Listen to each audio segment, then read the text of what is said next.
ప్రభునందు ప్రియులారా, ప్రియ దేవుని బిడ్డలారా, ప్రభు నామములో మీ అందరికి కూడా శుభాభివందనాలు తెలియజేస్తున్నాను. ప్రియులారా,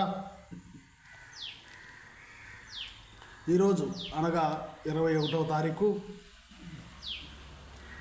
సెప్టెంబర్ నెల 9వ నెల 2025 సంవత్సరాన్ని దేవుడు ఈ ఆదివారం నాడు తన వాక్యాన్ని ధ్యానించడానికి మీకు నాకు ఇచ్చినటువంటి కృపను బట్టి దేవునికి కృతజ్ఞతాస్తుతులు చెల్లిస్తూ ఉన్నాను. ప్రియులారా, ఈరోజు సువార్త పాఠము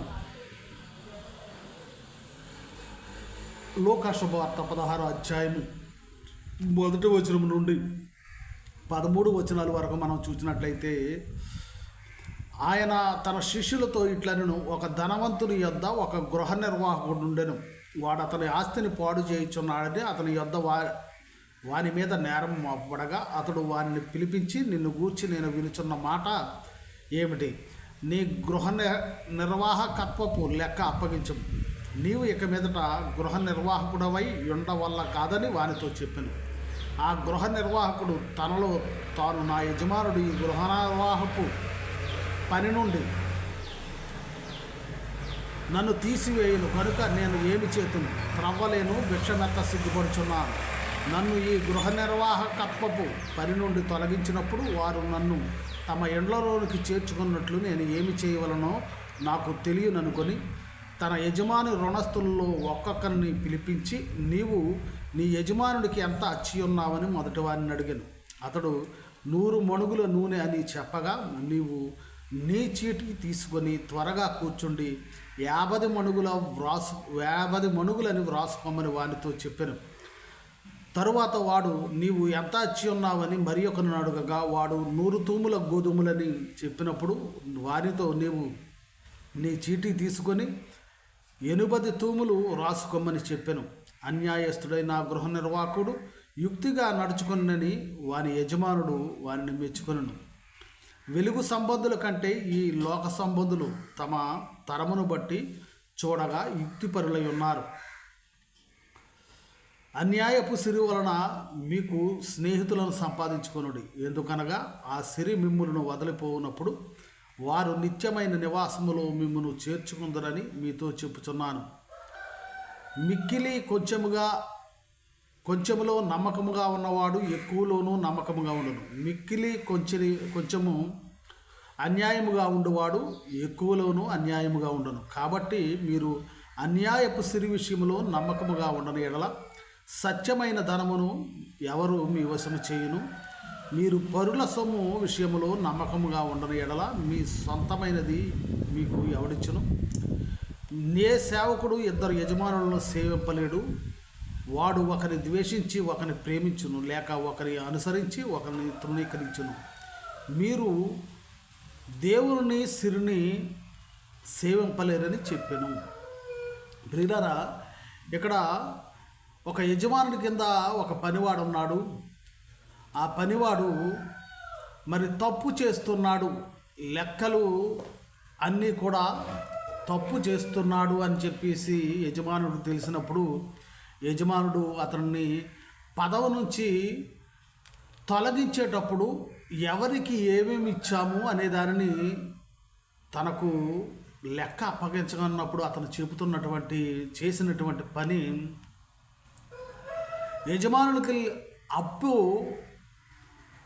మరి ఇవ్వాల్సిన వారి దగ్గరికి వెళ్ళి వారిని యజమానునికి ఇవ్వాల్సిన దానికంటే తక్కువగా మీరు రాసుకోండి అని చెబుతూ ఉన్నాడు. ఆ చెప్పిన దాని వలన ఆ యజమానునికి నష్టము కలుగుతుంది, ఈ అప్పు తీసుకున్న వారికి లాభము కలుగుతుంది. ప్రియులారా, ఆ లాభము కలిగించిన దానికి గూర్చి మరి ఈ గృహ నిర్వాహకునికి మరి సానుభూతి వస్తుంది, మంచి పేరు వస్తుంది. అందును గూర్చి మరి అతను ఆ విధముగా చేయుటను గూర్చి యజమానుడు ఇతని యొక్క యుక్తిని గమనించి మరి మెచ్చుకున్నట్లుగా మనము చూడవచ్చు.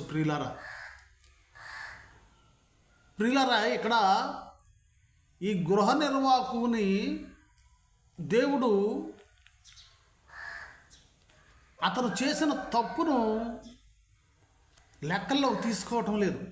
అతను చేసినటువంటి ఒప్పు పని అంటే అతను చేసిన విధానము, పరుల ఎడల అతను చేసినటువంటి విధానము, అలాగే యజమానుని యొద్ద నేరస్తుడుగా ఉన్నటువంటి తను ఒక్క యజమాను దగ్గర నేరస్తుడుగా ఉన్నాడు. అనేక మంది ప్రజల వద్ద మంచిని పొందాడు. ప్రియులారా, అంటే పాపము చేశాడు, అనేక పుణ్యక్రియలను చేశాడు. అందును బట్టి ఆ పాపము కొట్టివేయబడుతుంది. ప్రియులారా, ఇతను ఒకవేళ ఆ యజమానునికి ఇవ్వవలసినటువంటి డబ్బులలో యజమానునికి కొంత ఇచ్చి నాకు కొంత ఇవ్వండి అని అడిగితే అది మరింత నేరముగా దేవుడు పరిగణించేటువంటి వాడు. కానీ యజమాను వల్ల కీడు వస్తుందన్నటువంటి ఈ గృహ నిర్వాహకుడు అనేక మందికి మేలు చేయటానికి ముందుకొచ్చాడు. తన తెలివిని 10 మందికి ఉపయోగపడేలా చేశాడు. ప్రియులారా, అందరూ గూర్చి దేవుడు అతనిని మెచ్చుకున్నాడు. అంటే 10 మందికి ఒకరికి అన్యాయము చేసినా కానీ 10 మందికి ఉపకారము చేసేటటువంటి వాడు మరి దేవుని దృష్టిలో మంచివాడుగా పరిగణింపబడుతున్నాడు. అంటే అతనిలో మార్పు, అతనిలో మరి అన్యాయముగా సంపాదించేటటువంటి అతను కొన్ని పుణ్యకార్యాలు, కొంతమంది రుణస్థులను విముక్తి చేసే క్రమములో అతను సఫలీకృతుడయ్యాడు దేవుని ఎడల. అందును బట్టి దేవుడు అతనిని మెచ్చుకుంటున్నాడు. అంతకుముందు అతను ఆ యజమానుడి దగ్గర లెక్కల్లో కొంత సంపాదించుకొని ఉండవచ్చును. మరి ఇంకను యజమానుడికి బాకీ ఉన్నటువంటి వారి దగ్గర కొంత నాకు ఇవ్వండి అని అడిగి ఉండవచ్చును. కానీ ఆ రీతిగా కాకుండా ఇతరులకు, యజమానునికి అప్పు ఉన్నటువంటి వారిని అప్పును రద్దుపరుస్తూ ఉన్నాడు. వారి యొక్క భారాన్ని తేలికపరుస్తూ ఉన్నాడు. అందును బట్టి దేవుడు ఇతరుని మెచ్చుకున్నాడు. ప్రియులారా, అందుకనే మనము 2వ పట్టణంలో 1 తిమోతి 2వ అధ్యాయం 1 నుంచి 8 వచనాలు చూసినట్లయితే మనము సంపూర్ణ భక్తియు మాన్యతయు కలిగి నెమ్మదిగాను సుఖముగాను బ్రతుకు నిమిత్తము అన్నిటికంటే ముఖ్యముగా మనుషులందరి కొరకు, రాజుల కొరకును అధికారుల కొరకును మీ విజ్ఞాపనలను, ప్రార్థనలను, యాచనలను, కృతజ్ఞాస్తుతులు చేయవలనని హెచ్చరించున్నాను. ఇది మంచిదియు మన రక్షకుడగు దేవుని దృష్టికి అనుకూలమైనది అయి ఉన్నది. ఆయన మనుషులందరూ రక్షణ పొంది సత్యమును గూర్చిన అనుభవ జ్ఞానము గలవారై ఉండవలనని హెచ్చరించుచున్నాను. దేవుడు ఒక్కడే, దేవునికి నరులకును మధ్యవర్తియు ఒక్కడే. ఆయన క్రీస్తు యేసు నరుడు. ఆయన అందరి విమోచన క్రయధనముగా తను తానే సమర్పించుకొనును. దీని గురించిన సాక్ష్యము యుక్త కాలముల యందు ఇయ్యబడును. ప్రియులరా, ఇక్కడ దేవుడు చెబుతున్నాడు, ప్రతి ఒక్కరి గురించి మనము ఆలోచించాలి. ప్రతి ఒక్కరి విమోచన నిమిత్తము మనము ప్రార్థించేవారుగాను ప్రవర్తించేవారిగాను ఉండాలి. ప్రియులారా, అందరి విమోచన కొరకు. ఇక్కడ ఈ గృహ నిర్వాహకుడు కూడా తను శిక్ష పొందటానికి సిద్ధంగా ఉన్నాడు, తను శిక్షింపబడటానికి సిద్ధంగా ఉన్నాడు. కానీ అనేక మంది రుణస్థులను విడుదల కలిగించడానికి, అనేక మంది రుణభారం నుంచి విడుదల కలిగించడానికి అతను చేసినటువంటి ప్రయత్నము మరి గొప్పదిగా ఎంచబడుతుంది ప్రియులారా. ఈరోజు మానవులమైనటువంటి మనము మన స్వార్థము నిమిత్తమే ఆ నేరము నుండి ఏ విధంగా తప్పించుకోవాలి, లేదా ఆ నేరము మన మీద మోపబడుతుందన్నప్పుడు ఇతరులను అందులోనికి ఏ రీతిగా లాగాలి అనే దానిని మనము చూస్తూ ఉంటాం. కానీ నేను ఎలాగా శిక్షింపబడుతున్నాను కనుక కొందరిని రక్షించాలి అనేటువంటి అభిప్రాయము మనలో చాలామందికి ఉండదు ప్రియులారా. ఇక్కడ ఈ గృహ నిర్వాహకుని ద్వారా మనం తెలుసుకోవలసింది, మనం నేర్చుకోవలసింది, మనము దేవునికి విరోధంగా తప్పు చేస్తూ ఉంటాము. ఆ తప్పు వలన మన మీదకి శిక్ష విధించబడుతుంది. కానీ ఆ శిక్ష నుండి తప్పించుకోవటానికి మనం చేయవలసిన మార్గము పుణ్యకార్యాలు. మనము చేసినటువంటి అతిక్రమమును బట్టి మన మీదకి శిక్ష వస్తూ ఉన్నప్పుడు దాని నుండి తప్పించుకోవటానికి మనము కొన్ని పుణ్యకార్యాలు చేస్తే ఆ పాపానికి పుణ్యకార్యము, మరి ఆ పాపాన్ని పుణ్యకార్యాలు కొట్టివేస్తాయి ప్రియులారా. అందుకని దేవుడు అంటాడు యెషయా గ్రంథము 43:25 నేనే నా చిత్తానుసారముగా నీ అతిక్రమమును తుడిచివేయుచున్నాను, నేను నీ పాపములను జ్ఞాపకము చేసుకొనను అని చెప్తున్నాడు. నాకు జ్ఞాపకము చేయము, మనము కూడి వాదింతము, నీవు నీతిమంతుడుగా తీర్చబడినట్టు నీ వాద్యమును వివరించుము. దేవుడు నీ అతిక్రమాలను నేను తుడిచివేస్తానంటున్నాడు. ఎప్పుడు? నీవు మార్పు నొంది పుణ్యకార్యాలు చేయటం మొదలుపెట్టినప్పుడు, ఈ గృహ నిర్వాహకుడు శిక్షింపబడతానని తనకు తెలిసినప్పుడు, తాను ఏ విధంగా 10 మందిని రక్షించడానికి, 10 మందికి విడుదల కలిగించడానికి తాను చేసినటువంటి ప్రయత్నము, 10 మందిని ఒకరి దగ్గర మరి నేరస్తుడిగా ఉన్నటువంటి తాను 10 మందితో మెప్పును పొందేటువంటి ప్రయత్నం ఏ విధంగా చేశాడో మనము కూడా ఆ విధంగా చేసినట్లయితే దేవుడు మన పాపాలని, గతంలో చేసినటువంటి పాపాన్ని దేవుడు లెక్కల్లోకి తీసుకోడు, జ్ఞాపకము చేసుకున్నాను చెప్తున్నాడు. ఎందుకంటే ప్రతి ఒక్కరము పరిశుద్ధులుగా ఉండాలని దేవుడి యొక్క నిర్ణయము.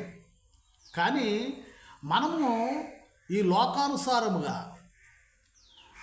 అలాగే మన యొక్క బలహీనతలను బట్టి పాపములో పడిపోతుంటాము.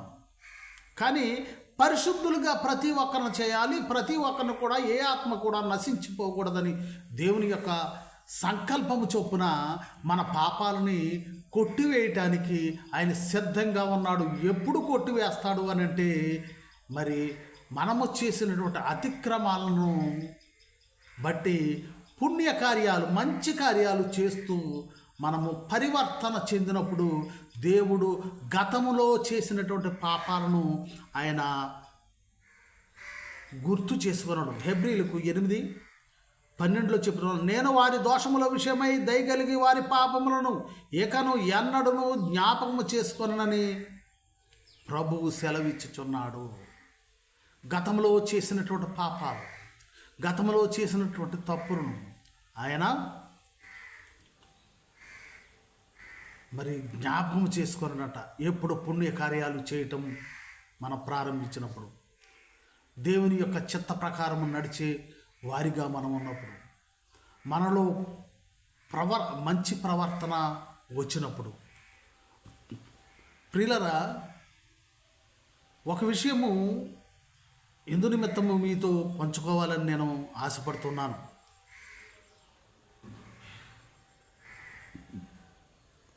ఎందుకంటే ఈ గృహ నిర్వాహకుని యొక్క ఉదాంతాన్ని మనము తీసుకుని మన పరిభాషలో మనము చెప్పుకుంటూ వెళ్ళాలి అని అనుకుంటే, ఆదివారాన్ని దొంగిలించటము దేవునికి విరోధమైనటువంటి కార్యము. దాని వలన మనము పాపము చేసిన వారం అవుతాం. దేవుని ఆజ్ఞను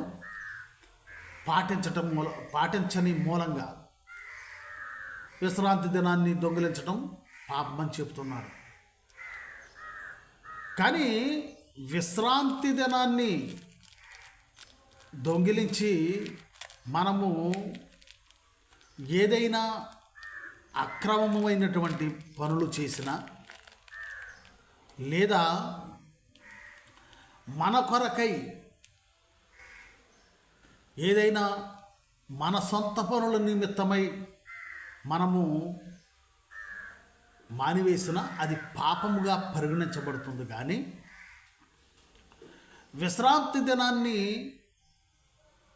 మాని ఇతరులకు సేవ చేయటానికి, ఇతరులకు మంచి చేయటానికి నీవు దానిని మానివేసిన దేవుడు దాన్ని పాపముగా పరిగణించడు, పుణ్యముగానే పరిగణిస్తాడు ప్రియులారా. అందుకనే మంచి సమరైన కథలో మనకు ఆ ఉపమానంలో మనకు చెప్పబడుతుంది. ఒక పాస్టర్ గారు, యాజకుడు వెళ్తున్నాడు, నాకు ప్రార్థన టైం అయిపోతుంది, దేవుని యొక్క బలికి నేను దేవుని యొక్క సేవ చేయడానికి నేను నాకు టైం అయిపోతుంది అని అతను పట్టించుకోకుండా వెళ్ళిపోయాడు, సహాయం చేయకుండా వెళ్ళిపోయాడు. అలాగే సంఘస్థుడు ఒకడు మంచి విశ్వాసి వెళుతున్నాడు, అబ్బాయి నాకు ప్రార్థన టైం అవుతుంది, ప్రార్థనే ముఖ్యం అనుకుంటూ వెళ్ళిపోయాడు. ఒకరు దైవ సేవకుడు, ఇంకొకరు విశ్వాసి. వారు దేవుని నిమిత్తమే వెళ్ళారు. కానీ ప్రక్కవాడు ఆపదలో ఉన్నప్పుడు అతన్ని విడిపించేటటువంటి ప్రయత్నం, ఆ బాధ నుండి విడిపించేటటువంటి ప్రయత్నం వారు చేయలేదు కనుక వారిని దేవుడు పరిగణలోకి తీసుకోకుండా తన యొక్క పనిని మాని అతన్ని చేరదీసినటువంటి సమరయ్యని దేవుడు మెచ్చుకున్నాడు. అంటే దేవుణ్ణి ప్రేమించటం అంటే ఇతరులను ప్రేమించటము. ఇతరులు ఏదైనా ఆపదలో ఉన్నప్పుడు వారిని విడిపించడం. అందుకనే విశ్రాంతి దినాన్ని ఓచ చేయగలవాని దేవుడు యేసు ప్రభు వారు స్వస్థపరిచినప్పుడు అక్కడ వారందరూ కూడా విశ్రాంతి దినాన్ని నీవు పాటించకుండా అతన్ని స్వస్థపరిచావని మార్కు శుభవార్త 3వ అధ్యాయము 4వ వచనంలో మనం చూసినట్లయితే, వారిని చూచి విశ్రాంతి దినమును మేలు చేయుట ధర్మమా, కీడు చేయుట ధర్మమా, ప్రాణరక్షణ ధర్మమా, ప్రాణహత్య ధర్మమా అని అడిగాను. అందుకు వారు ఊరకుండురి. అంటే విశ్రాంతి దినాన్ని అపవిత్రపరిచాడు అని వారందరూ అనుకుంటున్నారు. కానీ ఆపదలో ఉన్నవాడికి మేలు చేయటము ధర్మము అని దేవుడు చెబుతున్నాడు.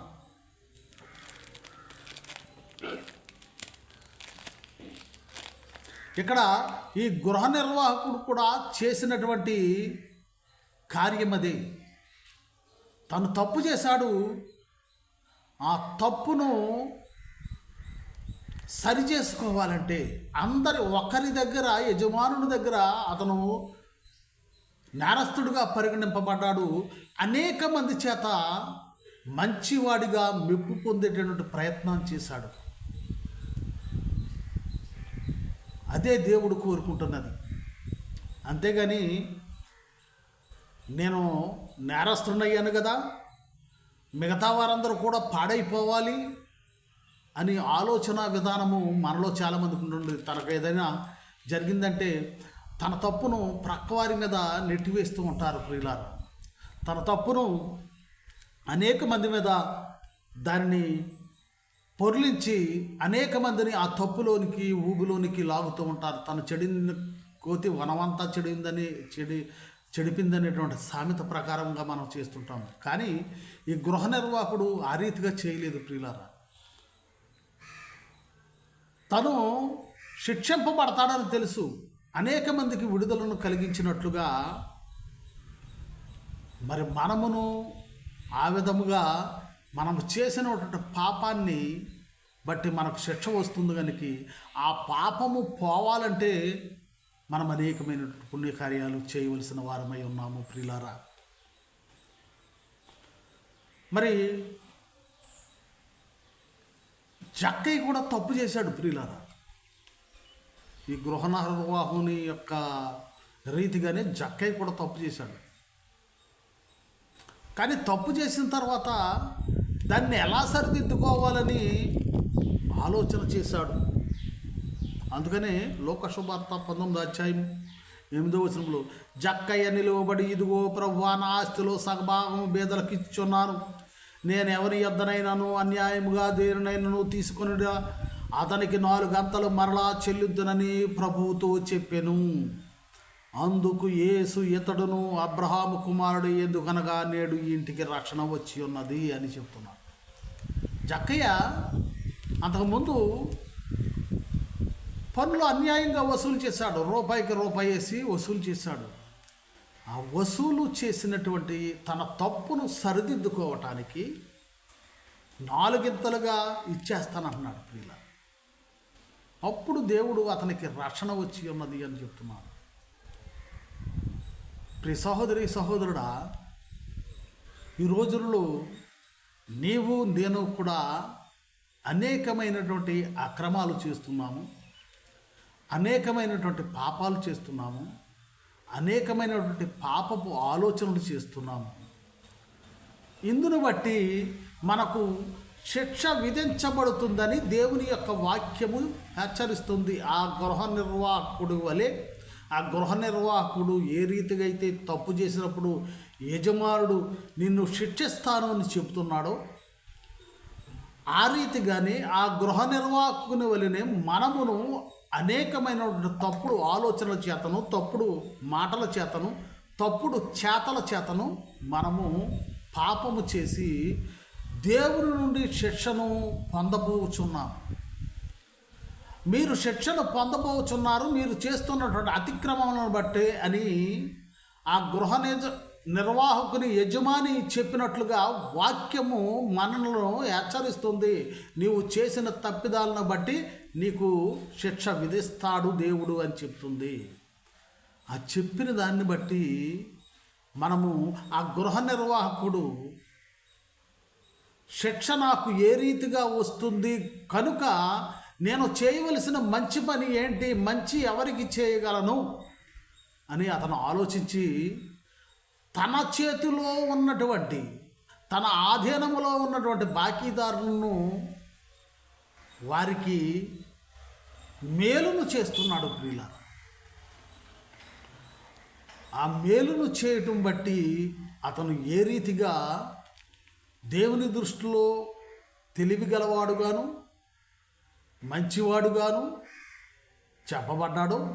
ఆ రీతిగానే మనము కూడా దేవుడు విధిస్తున్న, మనము చేసిన అతిక్రమాలను బట్టి దేవుడు విధిస్తున్న శిక్ష నుండి తప్పించుకోవాలి అంటే మనము పుణ్య కార్యాలు చేయాలి, మంచి కార్యాలు చేయాలి, మంచి ఆలోచనలు చేయాలి, మంచి మాటలు మాట్లాడే వారిగా మనం ఉండాలని ఈరోజు వాక్యము నిన్ను నన్ను కూడా హెచ్చరిస్తూ ఉంది ప్రియులారా. అందుకని ఆమోసు గ్రంథంలో చెప్తాడు. ఆమోసు గ్రంథము 5వ అధ్యాయం, ఈరోజు మొదటి పట్టణము 5వ అధ్యాయము 15వ వచనమును, ఆమోసు గ్రంథము 8వ అధ్యాయము